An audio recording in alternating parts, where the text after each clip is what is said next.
चलिए स्टार्ट करते हैं next chapter that is related to dividend. बहुत ही सिंपल सा चैप्टर है, काफ़ी बातें इसमें आपको ऑलरेडी पता भी हैं, लेकिन इस चैप्टर की खास बात यह है कि इस चैप्टर से 101% जो अभी मैं देख रहा हूँ पिछले 3-4 अटेम्प्ट से 2 क्वेश्चंस आ रहे हैं। तो बहुत सिंपल चैप्टर, फ्री के मार्क्स देता हुआ इसे देखते हैं। देखिए, जैसा कि हमें पता है डिविडेंड क्या होता है, पार्ट ऑफ प्रॉफिट्स जो कि शेयर होल्डर्स को दिया जाता है। अब जो शेयर्स होते हैं वो 2 तरह के होते हैं, एक प्रेफरेंस शेयर्स होते हैं, एक इक्विटी शेयर्स होते हैं। प्रेफरेंस शेयर्स को 2 तरह के हो सकते हैं, cumulative preference shares, non cumulative. Cumulative preference shares क्या होता है, ये हमने बेसिक्स में देखा था कि अगर किसी पर्टिकुलर ईयर का डिविडेंड नहीं दिया जाता तो वो एक्सपायर नहीं होता, वो क्यूमुलेट हो जाता है, कंपनी को आने वाले वर्षों में, आने वाले ईयर्स में उसे पे करना पड़ता है। लेकिन नॉन क्यूमुलेटिव प्रेफरेंस शेयर्स में क्या होता है कि अगर किसी पर्टिकुलर ईयर का डिविडेंड कंपनी पे नहीं करती है तो कंपनी को उसे पे नहीं करना पड़ता, वो वहीं पर एक्सपायर हो जाता है। ठीक है। इक्विटी का जो डिविडेंड होता है वो फिक्स नहीं होता, वो कंपनी की डिविडेंड पॉलिसी पे डिपेंड करता है, कंपनी के कितने प्रॉफिट्स आए उस पर डिपेंड करता है। इक्विटी शेयर्स के केस में 2 तरीके का डिविडेंड हो सकता है, एक इंटीरियम डिविडेंड, एक फाइनल डिविडेंड। इंटीरियम डिविडेंड क्या होता है, सिंपल वर्ड्स में जो यहाँ लिखा है, declare dividend between 2 annual general meetings of the company. Company की 2 एजीएम के बीच में जो डिविडेंड डिक्लेयर होता है उसको हम क्या बोलते हैं, इंटीरियम डिविडेंड। अब मैं इसका रियल सेंस में अगर आपको मतलब बताऊं तो अगर कंपनी को लगता है कि during the financial year company की परफॉर्मेंस बहुत अच्छी है, कंपनी के प्रॉफिट्स अच्छे हैं, तो कंपनी जो है अपने शेयर होल्डर्स को in between he during the financial year he dividend pay कर देती है। फाइनल डिविडेंड क्या होता है, बेसिकली सपोज 2019-20 है, तो 19-20 का जब 31 मार्च को आपके सारे अकाउंट्स क्लोज होंगे, उसकी रिपोर्ट तैयार होती है मिड ऑफ मई तक जाकर, उसके बाद कंपनी प्रॉफिट्स को देख के डिसीजन लेती है कि कितना डिविडेंड देना चाहिए। कंपनी की इसके लिए जनरल मीटिंग बुलाई जाती है, जैसा कि हमने देखा ऑर्डिनरी बिजनेस का एक पार्ट है टू डिक्लेयर द डिविडेंड। उसके अंदर बोर्ड ऑफ डायरेक्टर्स जो हैं डिविडेंड प्रपोज करते हैं कि कितना डिविडेंड पार्ट देना चाहिए, और जो भी वो प्रपोज करते हैं, जो भी बोर्ड ऑफ डायरेक्टर्स के हिसाब से शेयर होल्डर्स को डिविडेंड मिलना चाहिए, शेयर होल्डर्स उस डिविडेंड पे एग्री करते हैं। वो उस डिविडेंड को कम तो करवा सकते हैं लेकिन उससे ज़्यादा बढ़वा नहीं सकते जो बोर्ड ऑफ डायरेक्टर्स ने प्रपोज कर दिया। तो सिंपल वर्ड्स में इंटीरियम डिविडेंड क्या होता है, इंटीरियम डिविडेंड है basically declare between the 2 AGMs of the company, और final dividend declared at the annual general meeting of the company. बात ध्यान रखिएगा, क्वेश्चन इस पे आ सकता है। तो फंडामेंटल डिफरेंस इज दिस। ठीक है, शेयर्स क्या होते हैं वो आपको पता ही है। इसके बाद cumulative preference shares carries the right to a fix amount of dividend और amount dividend at fix, such a dividend is payable even out of future profit if current year profits are insufficient for the purpose, जो हमने देखा था। Non cumulative, in case no dividend is declared in a year due to any reason, the right to receive such dividend for that year expires. Equity share पे the rate of dividend on equity share is recommended by the board of directors and may vary from year to year. Rate of dividend depends upon the dividend policy and the ability of profits after satisfying the right of पहले preference को दिया जाएगा, फिर equity को dividend दिया जाएगा। समझ में आई बात? चलिए बात करते हैं डिक्लेरेशन ऑफ डिविडेंड की। आप हैरान हो रहे होंगे सर की शक्ल कहाँ से आ गई, पता है मुझे।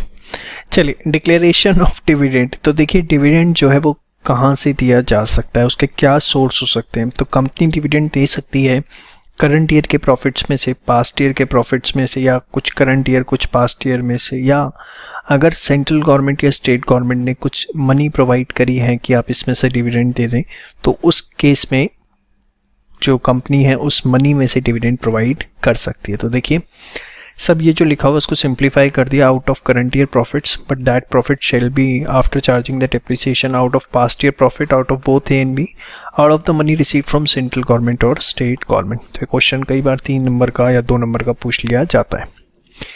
इसके बाद ट्रांसफर टू रिजर्व्स, क्या कंपनी अगर डिविडेंड डिक्लेयर कर रही है तो उसे कुछ अमाउंट रिजर्व्स में भी ट्रांसफर करना जरूरी है? तो ऐसा बिल्कुल भी जरूरी नहीं है।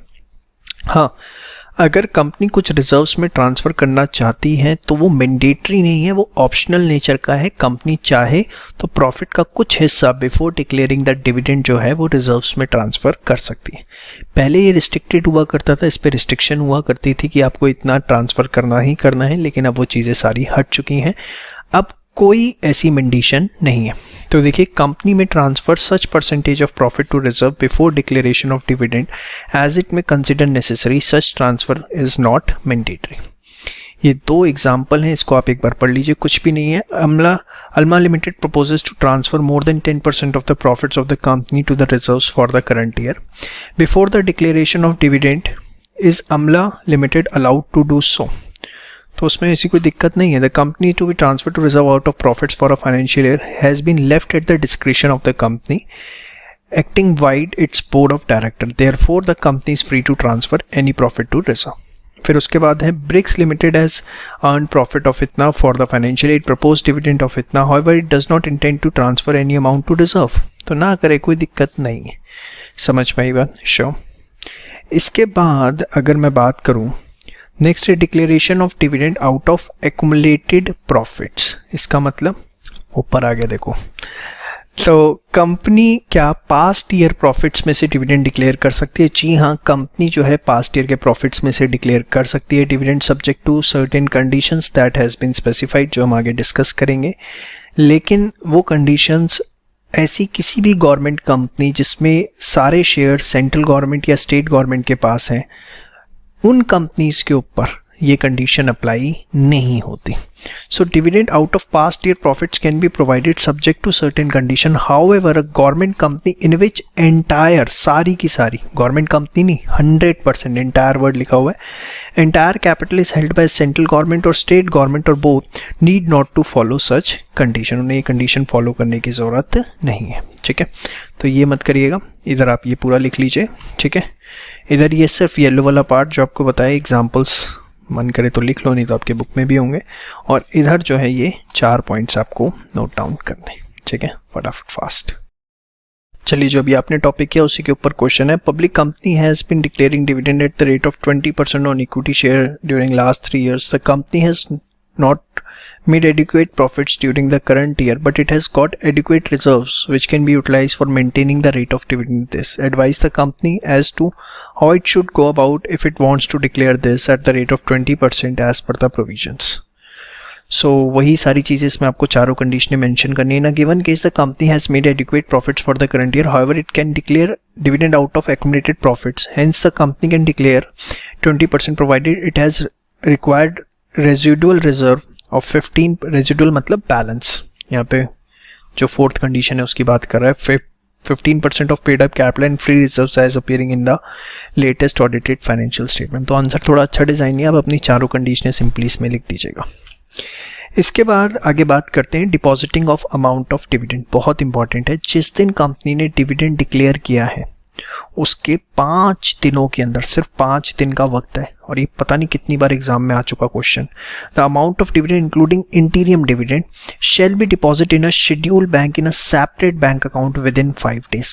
मतलब कंपनी को वो डिविडेंड का पैसा 5 दिनों के अंदर अलग करके एक सेपरेट बैंक अकाउंट के अंदर रखना है। हाउएवर ये अप्लाई नहीं होता ऐसी गवर्नमेंट कंपनीज में जिनके entire paid up capital central government या स्टेट गवर्नमेंट पे है। इनफैक्ट ये जो आपने यहाँ पर भी पढ़ा, ये पास्ट डिविडेंड वाले रूल्स, ये भी हमने देखा था कि ये अप्लाई नहीं होते उन कंपनीज के ऊपर जिनकी entire paid up capital central government या स्टेट गवर्नमेंट के पास है। समझ में आई? इसके बाद इंटीरियम डिविडेंड की अगर हम बात करें, इनकेस तक बहुत इंपॉर्टेंट है, ध्यान से देखिए। हमें पता है इंटीरियम डिविडेंड जो है 2 जनरल मीटिंग्स के बीच में दिया जाता है, या ड्यूरिंग द फाइनेंशियल ईयर अगर कंपनी को लगता है उसकी परफॉर्मेंस अच्छी है तो कंपनी इंटीरियम डिविडेंड दे देती है। So in case the company has incurred losses during the current financial year up to the end of the quarter immediately preceding the date of declaration of interim dividend. Suppose company जो है 30 अक्टूबर को plan कर रही है कि वो इंटीरियम dividend देगी, तो उससे पहले इमीडिएट क्वार्टर कौन सा हुआ? 1 अप्रैल से 30 जून का होता है एक, फिर आपका होता है 1 जुलाई से 30 सितंबर का। तो ये जो तो 2 क्वार्टर आए, क्वार्टर 1 और quarter 2।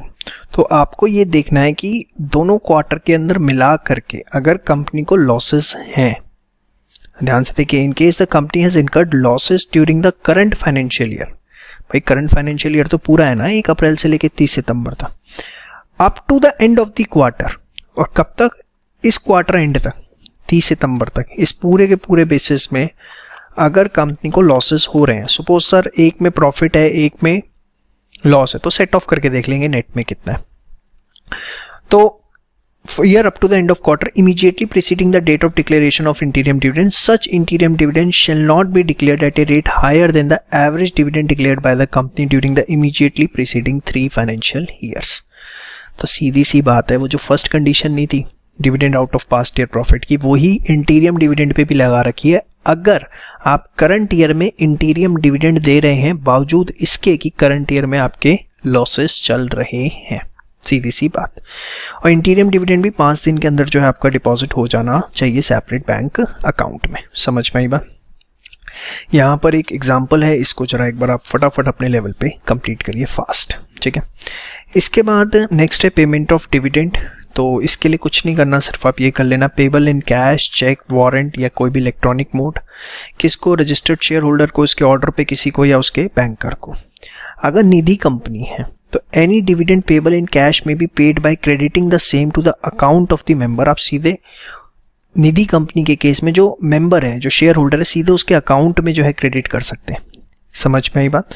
If the dividend is not claimed within 30 days from the date of declaration of the dividend. Nidhi company के केस के अंदर जो मेंबर होते हैं वो डिविडेंड क्लेम करते हैं, बट अगर उन्होंने क्लेम नहीं किया तो सीधे उसके अकाउंट में क्रेडिट कर दिया जाएगा। तो ये पेमेंट ऑफ डिविडेंड है। तो मेन जो यहाँ पर ये 5 डेज वाला है जो सबसे ज़्यादा इंपॉर्टेंट है, जिस पे क्वेश्चन सबसे ज़्यादा पूछा जाता है आपसे एग्जाम में, इसको बड़े अच्छे से ध्यान रखिएगा। 5 डेज में सेपरेट बैंक अकाउंट में आपको उसको रखना होता है। समझ में आई बात, फटाफट करिए फास्ट। चलिए, investor education and protection fund. देखिए, अब जो 3 टॉपिक्स हैं एज सच इतने रेलिवेंट तो नहीं है, लेकिन हम छोड़ नहीं सकते। पता लगा जो इंपॉर्टेंट है उसमें से ही कुछ नहीं आया और इन्हीं में से कुछ आ गया। तो यही एग्जाम्स का पैटर्न है हमारा। एक्चुअली होता क्या है, कुछ भी मुश्किल नहीं होता। जनरली जो बच्चे कहते हैं कि बाहर आ गया सिलेबस से बाहर क्या होता है मैं आपको बताता हूँ। आप सपोज को ये 5, 6, 7 टॉपिक नहीं पढ़ के गया और एग्जाम में 5, 6, 7 इसी में से 2 क्वेश्चन आ गए। 1 to 5 पहले 1 to 4 जो टॉपिक्स हैं जो जनरली ज़्यादा इंपॉर्टेंट है उसमें से नहीं आया, तो बच्चे वहाँ चिल्लाते हैं कि भैया ऐसे ही सिलेबस से बाहर आ गया, ये हो गया, पेपर बहुत मुश्किल था, भूचाल था, ये था वो था। समझ में नहीं आता। आईसीआई साफ कहता है 90% पेपर हमारी आईसीआई बुक से आएगा ही आएगा। बोर्ड ऑफ स्टडीज़ में आप किसी भी मेंबर से बात कर लीजिए, डायरेक्टर से बात कर लीजिए, और जितनी मेरी बातचीत हुई है और मैंने देखा भी अपने पिछले 10 सालों में, पेपर 90% मिनिमम आईसीआई मॉड्यूल से होता है। बस होता यह है कि जहाँ आप सिलेक्टिव हो जाते हैं कि ये करना है और वो नहीं करना, वहीं आप फंसते हैं। तो डोंट बी सिलेक्टिव। टॉपिक हर करना ठीक है, थोड़ा कम रेलिवेंट है तो थोड़ी कम चीज़ें कर लो, लेकिन छोड़ो कुछ भी मत, क्योंकि एग्जाम में देखो कब कहाँ से क्या आ जाए कुछ नहीं पता। जैसे मैं अभी आपको पीछे बता रहा था, पेनल्टी 25 से 30 नंबर तक की एग्जाम में आ सकती है, हो सकता है 2 नंबर की भी ना है, बट आनी होगी तो 25 से 30 की भी।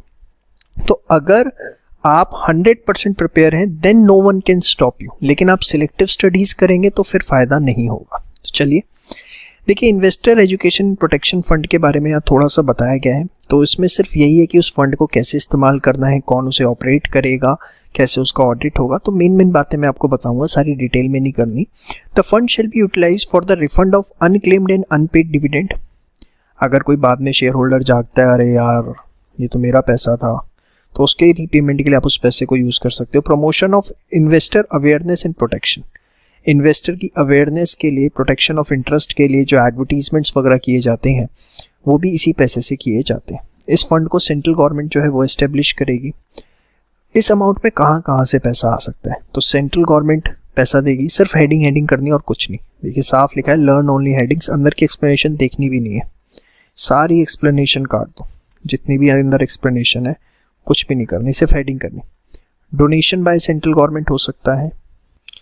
देखिए फर्स्ट और सेकंड में इतना डिफरेंस है। फर्स्ट में जो है थ्रू पार्लियामेंट होगा, सेकंड में सेंट्रल गवर्नमेंट डायरेक्ट ग्रांट कर सकते हो। डोनेशन जरूरी नहीं है सेंट्रल दे, स्टेट गवर्नमेंट भी दे सकती है, कंपनी भी। जो भी अनपेड डिविडेंड अकाउंट का बैलेंस आया, ठीक है, उसके बाद इनकम फ्रॉम इन्वेस्टमेंट, जो भी इन्वेस्टमेंट्स करी आपने IEPF के पैसे से, उससे जो इनकम आई।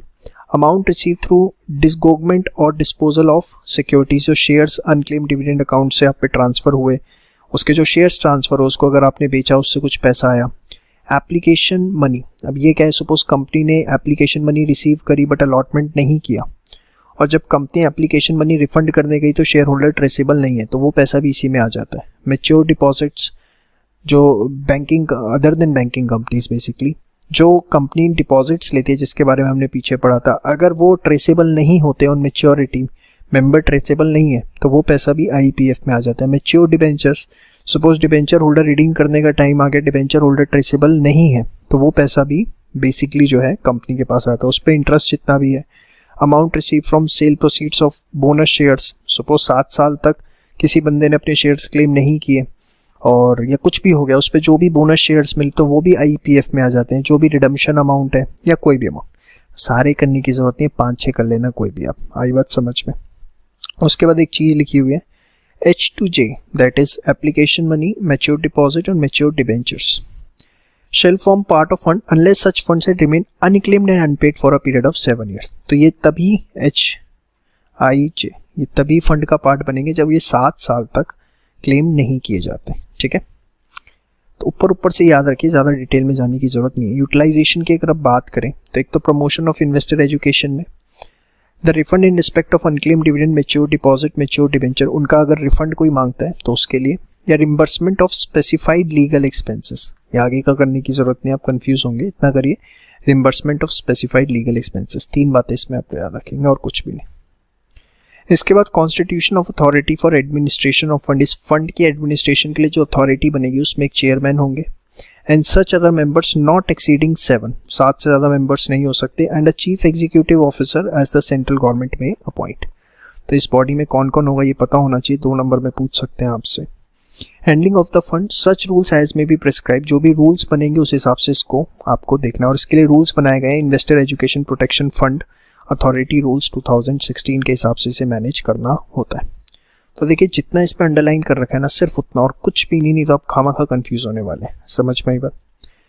इसके बाद ऑडिट ऑफ द फंड जो है वो controller auditor general of India करेगा, CAG। अगर आप ऑडिट पढ़ चुके हैं तो आपको पता होगा कि गवर्नमेंट कंपनी के जितने भी ऑडिट्स होते हैं वो CAG ही करते हैं, तो इस फंड का ऑडिट भी CAG करेंगे। कितने टाइम इंटरवल पे करेंगे that will be decided by the CAG, और उसकी जो रिपोर्ट है वो सेंट्रल गवर्नमेंट को फॉरवर्ड की जाएगी। ठीक है, और एक एनुअल रिपोर्ट जो है वो अथॉरिटी खुद बनाएगी कि, और वो सेंट्रल गवर्नमेंट को आगे सबमिट करेगी।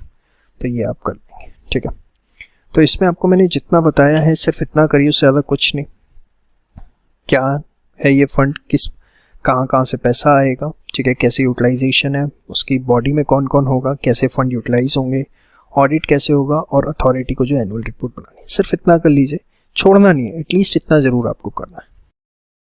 चलिए next topic, right of dividend right shares and bonus shares to be held in suspension pending registration of transfer of shares. ये क्या है, सिंपल वर्ड्स में, सपोज किसी व्यक्ति ने अपने शेयर्स ट्रांसफर के लिए एप्लीकेशन डाली थी और वो भी पेंडिंग है, कुछ लिटिगेशन में है, कंपनी ने ट्रांसफ़र नहीं किया, कुछ उसमें इश्यूज आ रहे हैं किसी भी तरीके के, तो मीनवाइल अगर कुछ भी उस पर डिविडेंड डिक्लेयर होता है या बोनस शेयर्स हैं या राइट शेयर्स हैं in respect of such share, तो वो अनपेड डिविडेंड अकाउंट में ट्रांसफ़र हो जाएंगे on expiry of time specified. ठीक है, तो ये सब कुछ करने की ज़रूरत नहीं, इसके लिए सिंपल वर्ड्स में आपको यहाँ से यहाँ तक प्रोवाइड कर दिया गया, आप इतना एक बार नोट डाउन कर लीजिए फास्ट। ठीक है, श्योर, फटाफट करिए फास्ट।